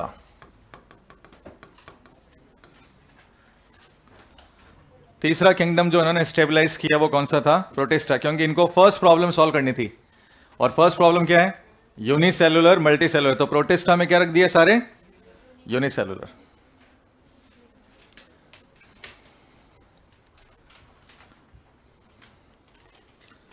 कुछ पता चल रहा है तुम लोगों को कि क्या हो रहा है? कंफर्म? या ध्यान रखना है, नहीं तो काफी बच्चे क्या बोल देते हैं, 3rd किंगडम था मोनेरा, क्योंकि स्टार्टिंग हम कहां से करते हैं? मोनेरा प्रोटेस्टा से, तो मोनेरा चिपका देते हैं। नहीं, तो पहले देखो ये फर्स्ट प्रॉब्लम क्या है। फर्स्ट प्रॉब्लम क्या है? यूनिसेलुलर मल्टीसेलुलर एक साथ थे ना, तो पहली प्रॉब्लम को दूर करने के लिए क्या लिया उन्होंने? प्रोटिस्टा। और प्रोटिस्टा में क्या होते हैं? सारे यूनिसेलुलर। 4th किंगडम जो था वो था मोनेरा, जिसमें रखा उन्होंने सारे प्रोकैरियोट्स। और 5th जो क्लासिफिकेशन किंगडम था वो था फंजाई, उसमें रखा उन्होंने हेट्रोट्रॉप को उठा के। क्लियर है? तो 3rd kingdom was protista. Protista term इन्होंने नहीं दिया था हिकल ने, प्रोटिस्टा टर्म दिया था जॉर्ज क्यूवियर ने, लेकिन इतना डिटेल में याद रखने की जरूरत नहीं है। Cuvier, George Cuvier, father of palaeontology. Evolution पढ़ा? फॉसिल नाम सुने? और सबसे पहले फॉसिल की स्टडी किसने की थी? जॉर्ज क्यूवियर ने, द फादर ऑफ पैलेंटोलॉजी। और doctor Birbal Sahni, father of Indian palaeontology, देसी फादर।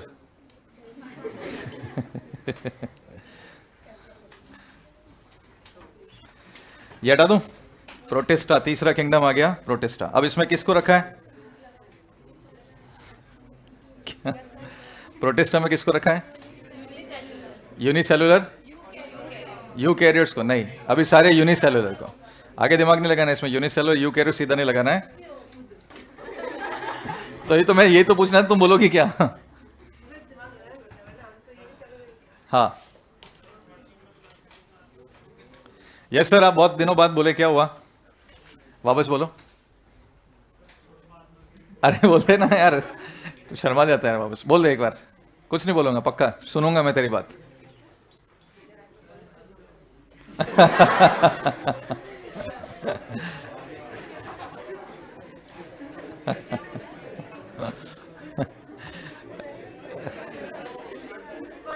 ये बहुत अच्छी बात बोली इसने, भले ये बात शर्माने वाली थी नहीं, वैसे बोल दो। हाँ क्या? बोलो बोलो क्या है?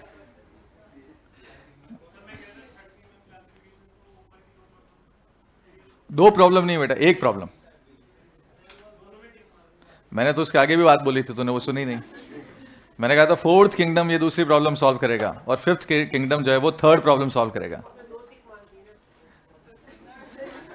अरे तो मैंने ये तो बोला, सुना ही नहीं मैंने, टिक कब मारा था? मैंने बोला कि इस किंगडम से ये वाली प्रॉब्लम सॉल्व होगी, इसके अगले किंगडम से ये वाली प्रॉब्लम सॉल्व होगी और उसके अगले किंगडम पे ये वाली प्रॉब्लम सॉल्व होगी। अभी सुन मैं, अच्छा ये देख, अब दिमाग लगा, इससे कौन सी प्रॉब्लम सॉल्व हुई? एक। तो प्रोटिस्टा में क्या है बताओ,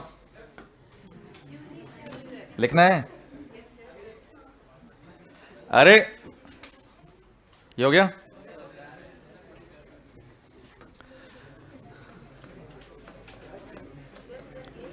तो प्रोटिस्टा में क्या रखे हुए हैं? Unicellular organism.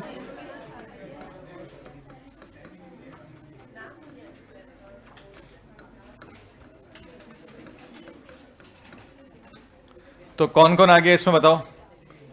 इसमें कौन आ गया? बैक्टीरिया आ गया, इसमें बैक्टीरिया आ गया। इसमें और कौन आ गया? बीजीए इसमें आ गया। इसके अलावा प्रोटोजोआ,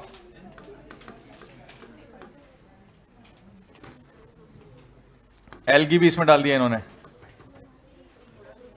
ठीक है। और मल्टी सेलुलर को उसमें छोड़ दिया, यूनिसेलुलर सारे इसमें डाल दिया। फंजाई में कुछ कैटेगरी के फंजाई भी इसमें डाले थे, लेकिन ठीक है।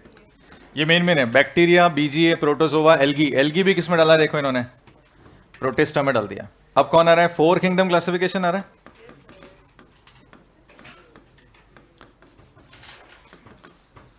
Four kingdom classification was given by Copeland.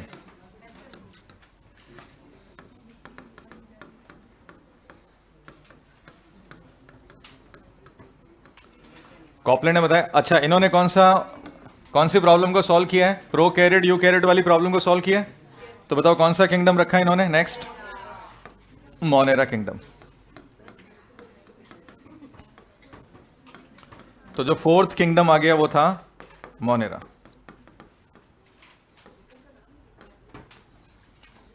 इसमें सारे क्या रख दिए इन्होंने? प्रोकैरियोट्स।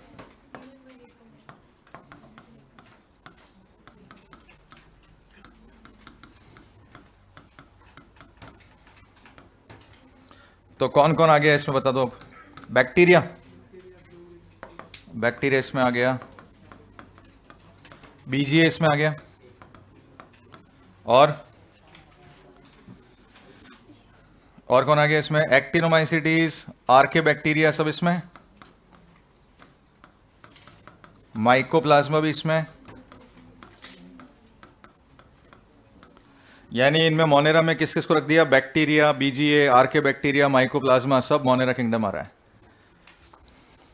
अच्छा, ये जो प्रोटिस्टा किंगडम जो हीकल ने बनाया, इसका बेस क्या रखा है इन्होंने? इसमें ये सारे क्यों रखे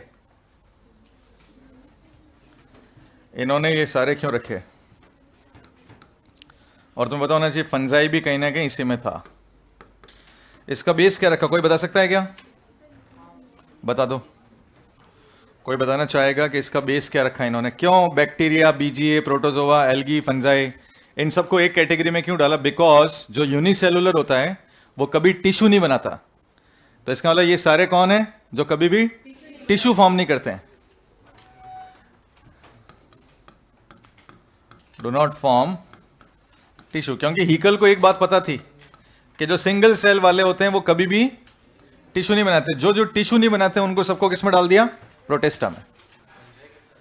फंजाई टिश्यू नहीं बनाता। लूज टिश्यू वो बाद में पता चला कि वो लूज टिश्यू बनाता है। पहले स्टार्टिंग में नहीं पता था कि फंजाई भी कोई टिश्यू बनाता है, इसलिए फंजाई भी इसी कैटेगरी में डाला। तो कुछ फंजाई अभी भी इसमें चल रहे हैं, जिसका बेस्ट एग्जांपल था स्लाइम मोल्ड। ये जो फंजाई जो यहां पे चल रहा है उसका क्या एग्जांपल है? Slime moulds. और भी बहुत सारे फंजाई इस कैटेगरी में चल रहे हैं। तो समझ में आया क्या? प्रोटिस्टा का बेस क्या रहा? क्यों बनाया प्रोटिस्टा? या प्रोटिस्टा में किसको रखा? उन सबको रख दिया जो क्या नहीं बनाते? टिश्यू नहीं बनाते। प्लांटे में वो बड़े हुए हैं जो टिश्यू बनाते हैं। एनिमीलिया में वो पड़े हुए हैं जो टिश्यू बनाते हैं। प्रोटिस्टा में वो रखे हुए हैं जो टिश्यू नहीं बनाते हैं। समझ गए? और इधर कोपलैंड ने क्या किया? मोनेरा में रख दिए सारे के सारे prokaryote, bacteria, BGA, archaebacteria, mycoplasma, सब किस में आ रहा है? मोनेरा में। अब लास्ट आ गया 5 किंगडम क्लासिफिकेशन। किसने दिया था ये? कब दिया था? वेरी गुड, 1969 में दिया था। Most accepted classification till now, अभी तक जो अपन पढ़ रहे हैं उसके लिए वो है।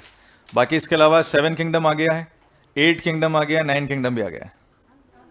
सब आगे तुम पढ़ोगे, बीएससी एमएससी करते हो तो, एमबीबीएस करते हो तो तुम्हारे सामने 5 किंगडम ही रहेंगे। और फिर थोड़ा सा आगे जाओगे तो एक किंगडम रह जाएगा एनिमल। एमबीबीएस करोगे तो एक ही आएगा ना।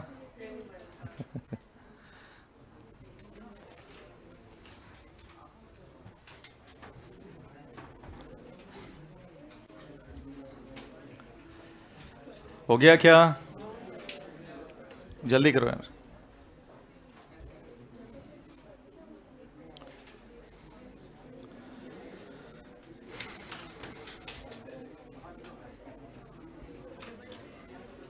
तो first scientific classification was given bye Aristotle.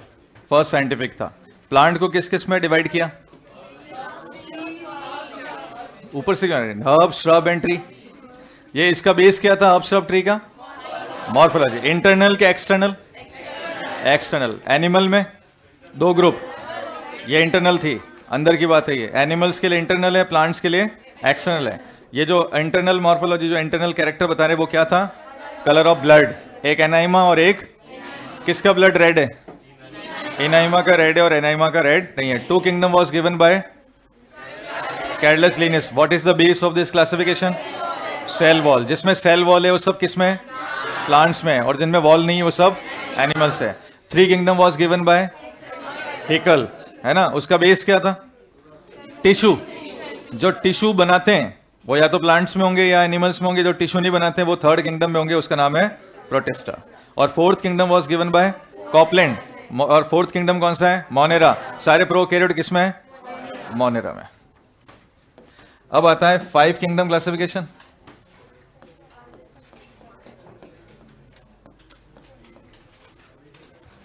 5 kingdom classification किसने दिया था?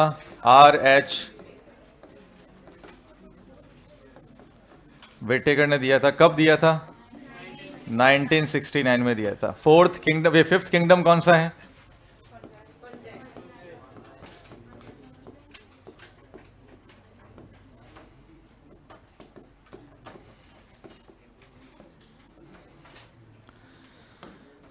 इस किंगडम को हिस्टोग्राफिया भी कहते हैं। हिस्टोग्राफिया क्लासिफिकेशन भी कहते हैं।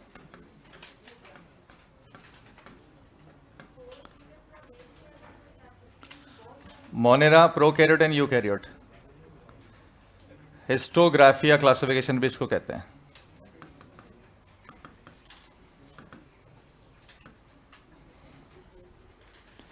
इसके कितने बेस हैं? कितने? 5 बेस हैं। बता दोगे कौन कौन है? सबसे पहले सेल स्ट्रक्चर। Cell structure. दूसरा बॉडी ऑर्गेनाइजेशन। क्या तुम बॉडी ऑर्गेनाइजेशन को थैलस कॉम्प्लेक्सिटी भी बोल सकते हो?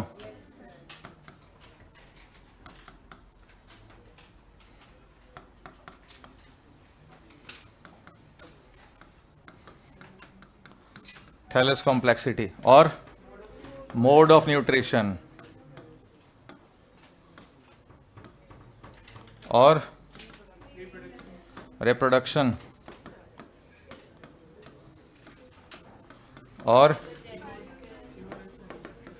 फाइलोजेनी।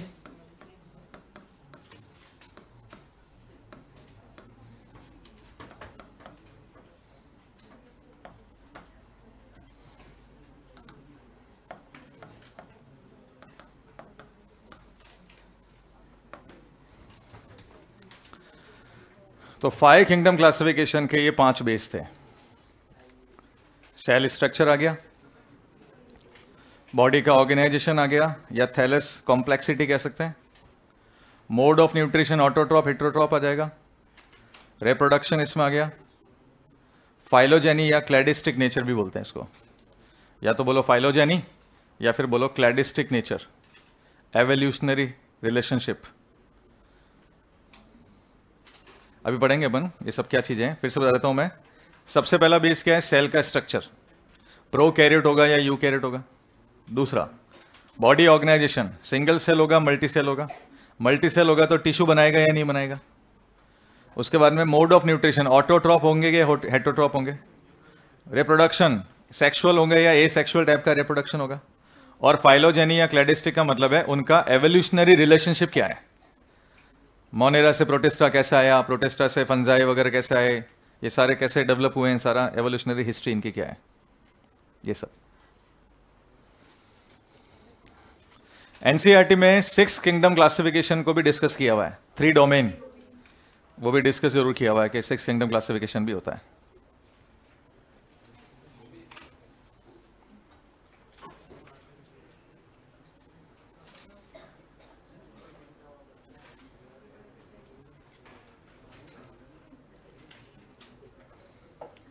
तो टेस्ट के मार्क्स तो मैंने देखे तुम लोगों के, काफ़ी बच्चों के तो अच्छे मार्क्स भी हैं, बहुत अच्छे मार्क्स भी आ रहे हैं, मतलब पढ़ तो रहे हो इसका मतलब। लेकिन थोड़ा और इसको फिजिक्स केमिस्ट्री को भी तुम लोगों को इंप्रूव करना। मैंने देखा इधर बायो में ही थोड़ा सा ग्राफ ऊपर जा रहा है काफ़ी बच्चों के। कई बच्चों का मैंने देखा किसी के फिजिक्स में 30-30 मार्क्स हैं, तो बायो में बॉटनी 170 मार्क्स भी हैं। ऐसा कोई है क्या? हाँ, ऐसा क्यों?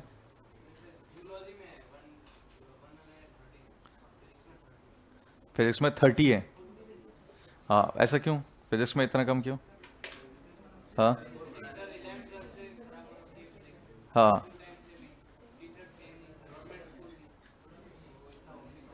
अच्छा, तो इसका मतलब उन पे ज़्यादा मेहनत करनी चाहिए, क्योंकि फिजिक्स केमिस्ट्री के बिना सिलेक्शन पॉसिबल ही नहीं है ना। खाली बायो पढ़ते रहोगे तो कैसा काम चलेगा। फिजिक्स केमिस्ट्री पे भी मेहनत बराबर करनी पड़ेगी। हो गया, ये हटा दूं?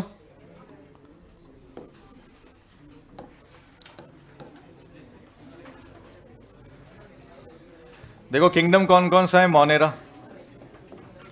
प्रोटिस्टा, फिर क्या आ गया? फंजाई,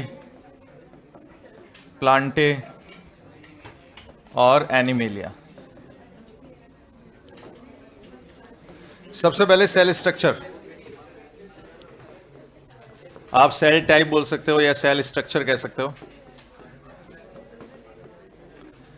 फिर कॉम्प्लेक्सिटी ऑफ ऑर्गेनिज्म बोल सकते हो।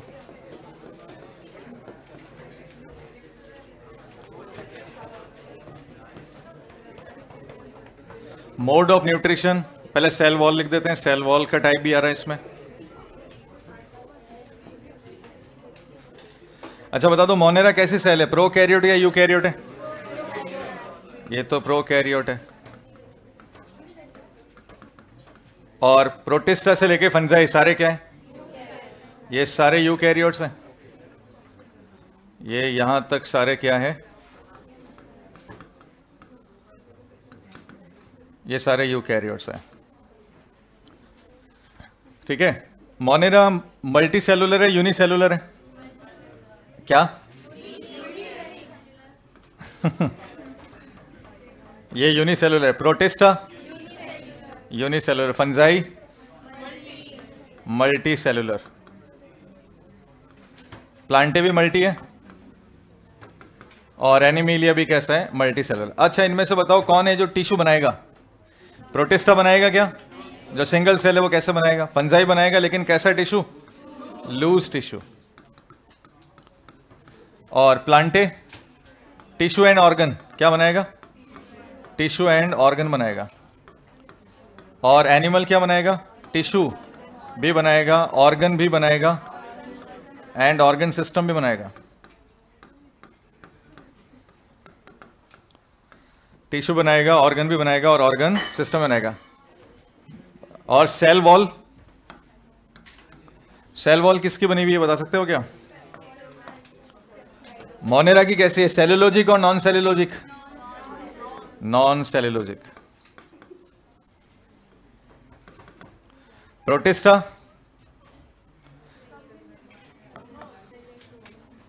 सेलुलोजिक इन सम मेंबर्स, कुछ मेंबर में। फंजाई तो लिख दें नॉन सेलुलोजिक। तो यहां पर क्या आ जाएगा, काइटिन। और प्लांटे में सेल्यूलोजिक। और Animalia absent, wireless.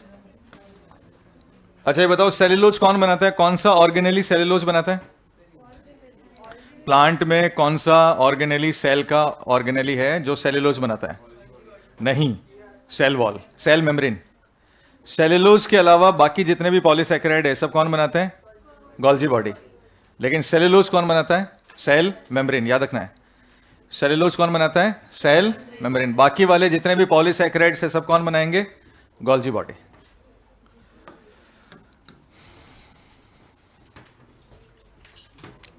Mode of nutrition,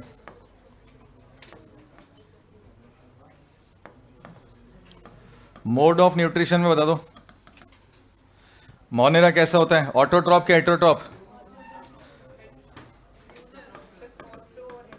autotroph भी होगा और हेटेरोट्रॉप भी होगा। लेकिन इसका जो ऑटोट्रॉप है उसमें कीमो एंड फोटो दोनों ही है, इसमें दोनों ही नेचर आ जाएगा। कीमो ऑटोट्रॉप भी आएगा एंड फोटो ऑटोट्रॉप आएगा। प्रोटिस्टा बताओ क्या आएगा? ऑटोट्रॉप भी आएंगे और हेटेरोट्रॉप भी आएंगे और साथ में क्या आएंगे? मिक्सोट्रॉप भी आएंगे। मिक्सोट्रॉप, मिक्सोट्रॉप का मतलब है डे में फोटोसिंथेसिस, नाइट में होलोजोइक। फंजाई बताओ क्या है? हेटेरोट्रॉप। अच्छा इनका जो हेटेरोट्रॉप है वो क्या है? पैरासाइट एंड सैप्रोफाइट दोनों ही है। Parasite and saprophyte. जब भी हेटेरोट्रॉप आता है तो अपने दो टर्म यूज में लेते हैं। प्लांटे ऑटोट्रॉप और एनिमिलिया हेटेरोट्रॉप। हेटेरोट्रॉप में भी क्या लिखना पड़ेगा अब? होलोजोइक।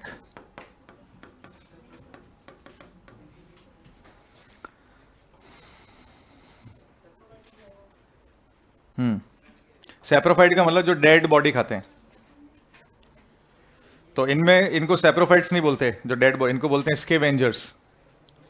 यहां पे ज्यादातर वर्ड क्या यूज में लेते हैं? स्केवेंजर। डेड बॉडी खाने वाले होते हैं उनको बोलते हैं स्केवेंजर्स। फॉक्स है, वल्चर है, क्रो है, इन सबको स्केवेंजर्स कहते हैं। और अगर कोई माइक्रोब है वो डेड बॉडी खाता है तो उनको बोलते हैं डीकंपोजर्स। तो तीन टाइप हो गया डेड बॉडी खाने वाले, एक सैप्रोफाइट, एक स्केवेंजर, एक डीकंपोजर। तो डीकंपोजर कौन कौन हो सकते हैं? Bacteria and small fungi. Saprophyte क्या हो सकते हैं? लार्ज, बड़े फंजाई। और स्केवेंजर कौन होते हैं? एनिमल्स।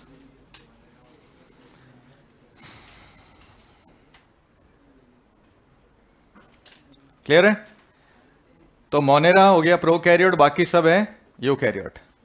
कॉम्प्लेक्सिटी में मोनेरा यूनिसेलुलर है, प्रोटिस्टा यूनिसेलुलर है, फंजाई मल्टी सेलुलर। लेकिन कैसा टिश्यू बनाता है? Loose tissue. कोई बता सकते हैं उस टिश्यू का नाम क्या है? फंजाई के लूज टिश्यू को क्या कहते हैं? नहीं नहीं, माइसीलियम। टिश्यू का नाम थोड़ी है, वो तो फंगल नेटवर्क है ना। नहीं नहीं नहीं नहीं, वो मल्टी न्यूक्लिएटेड कंडीशन है। बताओ कौन बताएगा? The loose tissue of fungi is also called as, बता रहा है कोई? बता रहे हो? नहीं, हाथ तो खड़ा किया था, मेरे को लगा बता दोगे। The loose tissue of the fungi is called as plectenchyma. मेरे को पता था आएगा नहीं, तो उसका नाम क्या है? प्लेक्टेनकाइमा। प्लेक्टेनकाइमा। प्लांटे में मल्टी सेलुलर है, टिश्यू भी बनाएगा और ऑर्गन भी बनाएगा, लेकिन ऑर्गन सिस्टम नहीं बनाएगा। सिस्टम किसके अंदर है? एनिमल्स के अंदर है। मोनेरा की सेल वॉल किसकी बनती है? पेप्टिडोग्लाइकन। तो सेलुलोज तो है नहीं। प्रोटिस्टा में सेलुलोज की भी होगी लेकिन कुछ मेंबर में होगी, सारे मेंबर में नहीं होगी। फंजाई में काइटिन की सेल वॉल है, वो भी नॉन सेलुलोजिक है। सेलुलोजिक वॉल किसमें है? प्लांट में। सेलुलोज कौन सा ऑर्गेनल बनाएगा? सेल मेम्ब्रेन बनाएगा। और एनिमिलिया तो वैसे वॉललेस है। हाँ, पार्ट है ना सेल का। सेल मेम्ब्रेन के फोल्ड से तो बहुत सारे ऑर्गेनल क्रिएट होते हैं। तो पहले फोल्ड बनाती है, फिर सेलुलोज बनाती है, फिर बाहर निकाल देती है। सेलुलोज ग्लूकोज होता है, ग्लूकोज उसके पॉलीमरेशन से, अल्फा नहीं बीटा। तो जो गोल्जी बॉडी है ना, वो किसके पॉलीमर बनाता है? अल्फा ग्लूकोज के पॉलीमर बनाता है। तुमको ये क्वेश्चन पूछना चाहिए था तुम लोगों को कि सर सेलुलोज सेल मेम्ब्रेन क्यों बनाती है, गोल्जी बॉडी क्यों नहीं बनाता? तुम्हारा ये क्वेश्चन आना चाहिए था, लेकिन आया नहीं। अच्छा, यहाँ आया था, यहाँ नहीं आया। तो इसका आंसर मेरा ये होता कि Golgi body alpha glucose polymer बनाती है। गोल्जी बॉडी कौन से पॉलीमर बनाती है? अल्फा ग्लूकोज के पॉलीमर बनाती है, ब्रांच पॉलीमर बनाती है। और बीटा ग्लूकोज के पॉलीमर कौन बनाती है? सेल मेम्ब्रेन बनाती है।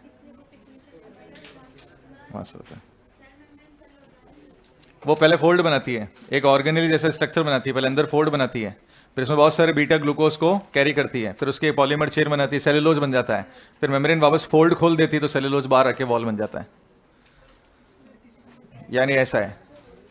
तो पहले मेम्ब्रेन ने क्या बनाई? ये फोल्ड बनाई, और इस फोल्ड में क्या रख दिए? सारे बीटा ग्लूकोज, इसकी पॉलीमर चेन बना दी, फिर फोल्ड खुल गया तो ये लेयर कहाँ आ गई? बाहर। और क्या बन गई? Cell wall. बट इतना ज़्यादा तुमको ध्यान नहीं रखना है, बट इतना ये जरूर याद रखना है कि वॉल बनाने के लिए, सेलुलोज बनाने के लिए कौन सा है? Cell membrane. हो गया ये? तो बता दो एक बार, मोनेरा में कौन कौन आएंगे? Bacteria, blue green algae, mycoplasma, archaebacteria, सब मोनेरा में आ जाएंगे। प्रोटिस्टा में कौन आएंगे? डाइएटम एल्गी आएंगे इसमें? एल्गी नहीं आएंगे? आएंगे ना। डाइएटम डाइनोफ्लैजिलेट एल्गी है। और कौन आएंगे? Slime moulds. और कौन आएंगे? प्रोटोजोआ। और कौन आएगा? यूग्लिनॉइड्स। फंजाई तो बताइए तुम्हें, सारे मल्टी सेलुलर प्लांट्स में। प्लांट्स कहां से शुरू हो रहे हैं? Multi cellular algae. एल्गी बोलना है, लेकिन कौन से वाले एल्गी यहां से शुरू होंगे? मल्टी सेलुलर एल्गी यहां से शुरू होंगे। फिर ब्रायोफाइटा, फिर टाइडोफाइटा, फिर जिम्नोस्पर्म, और फिर एंजियोस्पर्म। और एनिमिलिया में कॉर्डेटा एंड नॉन कॉर्डेटा। ठीक है, फिर बाकी नेक्स्ट क्लास में करेंगे। तो थर्सडे को रेडी रहना है ना। तीनों चैप्टर, 3 चैप्टर हो गए। 3 चैप्टर का क्यूमुलेटिव टेस्ट है, मतलब प्योर एनसीईआरटी का टेस्ट है। ये तुम्हारा स्पीड प्रैक्टिस है, एक्यूरेसी के साथ स्पीड, कितना फटाफट तुम लोग क्वेश्चन कर सकते हो। रखना चाहिए कि नहीं रखना चाहिए? तुम्हारे भले के लिए ही है। ठीक है, चलिए बच्चों, थैंक यू।